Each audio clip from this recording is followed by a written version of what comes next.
By the late 1930s and early 1940s, revelations about Nazi and fascist atrocities in Europe were causing the public to become increasingly uncomfortable with terms like eugenics and population control.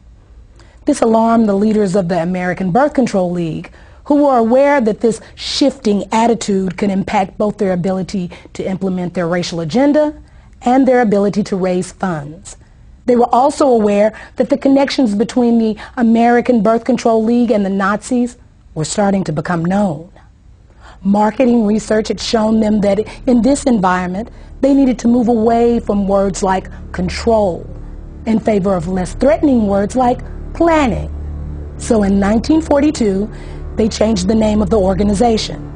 From then on, the American Birth Control League would officially be known as Planned Parenthood. The important thing to understand here is that this name change did not change the organization's agenda. The same people were still in control, they were still obsessed with race, and they were still dedicated to eugenics. Today, defenders of Margaret Sanger will often try to hide her racism by claiming that she was not really a eugenicist and that Planned Parenthood was never part of the eugenics movement. But the truth is that as late as 1956, the American Eugenics Society listed Sanger as a member of the organization. In addition, many of Sanger's colleagues and the people whose writings she published, as well as many of Planned Parenthood's officers, were also known to be members. In fact, the ties between Sanger and the eugenics movement were so well established that in the 1920s, Sanger pursued a plan to merge the American Birth Control League, or Planned Parenthood as it was later called, with the American Eugenics Society. However, despite Sanger's efforts, the merger plan died after being rejected by the leadership of the American Eugenics Society. As an alternative, Sanger then proposed that the two organizations at least combine their publications into one magazine. But again, that idea was also rejected by the American Eugenics Society. Eugenic and civilization value of birth control is becoming apparent to the enlightened and the intelligent. The campaign for birth control is not merely of eugenic value, but is practically identical in ideal with the final aim of eugenics. Margaret Sanger, 1921. In her autobiography, Margaret Sanger wrote about a speech she gave in 1926 at a Ku Klux Klan rally in Silver Lake, New Jersey. The Planned Parenthood founder bragged about the fact that afterward, she was invited by 12 other Klan chapters to speak at their events. At about the same time, the American Birth Control League was changing its name to Planned Parenthood. A lot of books and reports began coming out that attempted to put a happy face on eugenics. And many of them were written by people that were associated with Planned Parenthood. The strategy here was obvious. Since the Nazis had turned eugenics into a four-letter word, the American eugenics movement decided it was time to lay low. So most of their writings during this time period downplayed the role of eugenics and couched their agenda in terms of helping the African American. Perhaps the best example of this is a 1,500-page book by eugenicist Gunnar Myrdal called An American Dilemma, The Negro Problem in Modern Democracy. Interestingly, this book was not the result of some mom-and-pop operation. Myrdal had 75 assistants working on this project whose salaries were being paid for by the Carnegie Corporation, and Carnegie had been a major player in the eugenics movement for many years. Gunnar Myrdal and his wife Alva were both involved in eugenics. They were funded by both the Rockefeller Foundation and the Carnegie Corporation. They were also closely linked to a Swedish eugenics program which forcibly sterilized 66,000 people.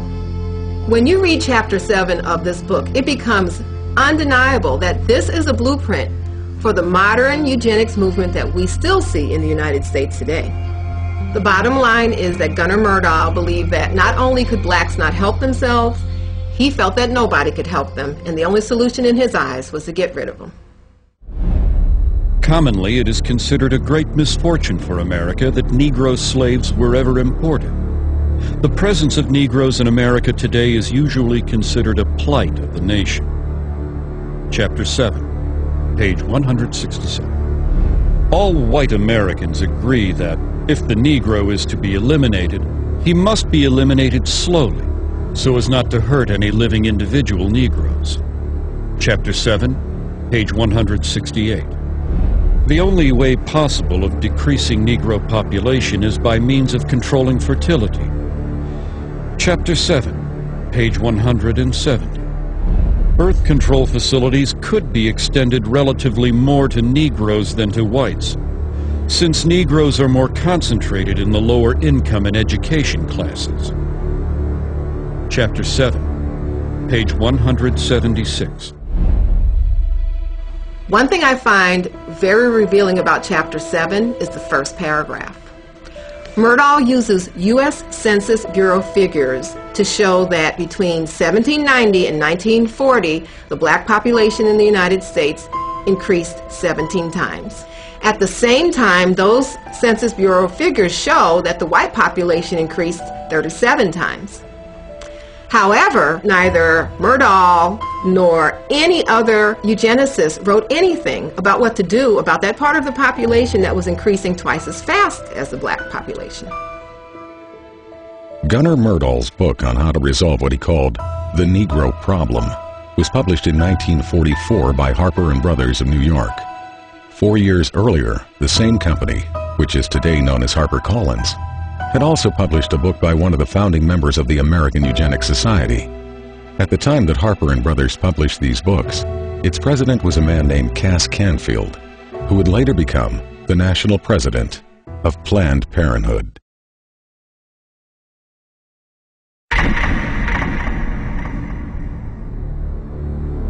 We hope that the restraint of population growth can come about through voluntary means.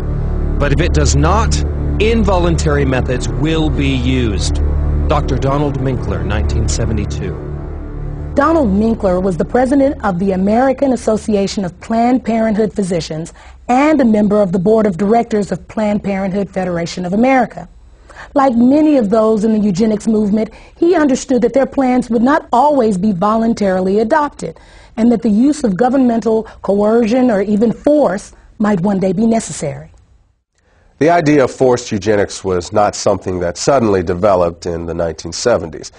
In a 1929 speech, American eugenicist Samuel Holmes had proposed that mandatory birth control should be used as a tool to eliminate what he called the menace to the white race that had been created by increases in black population.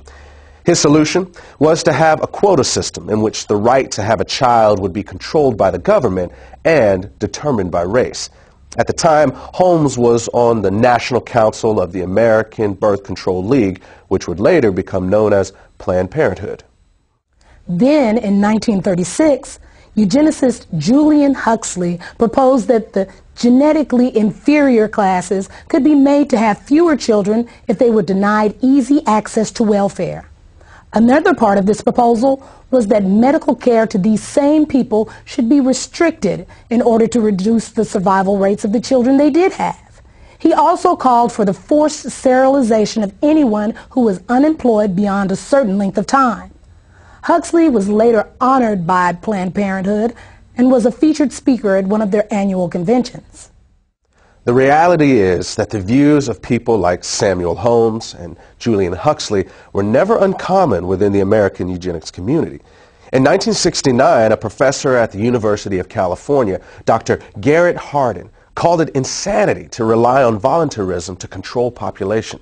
Hardin was a member of the American Eugenics Society and an outspoken advocate of government-enforced birth control, saying that citizens should be willing to give up their right to breed for the betterment of society. In 1980, he was given Planned Parenthood's highest national award,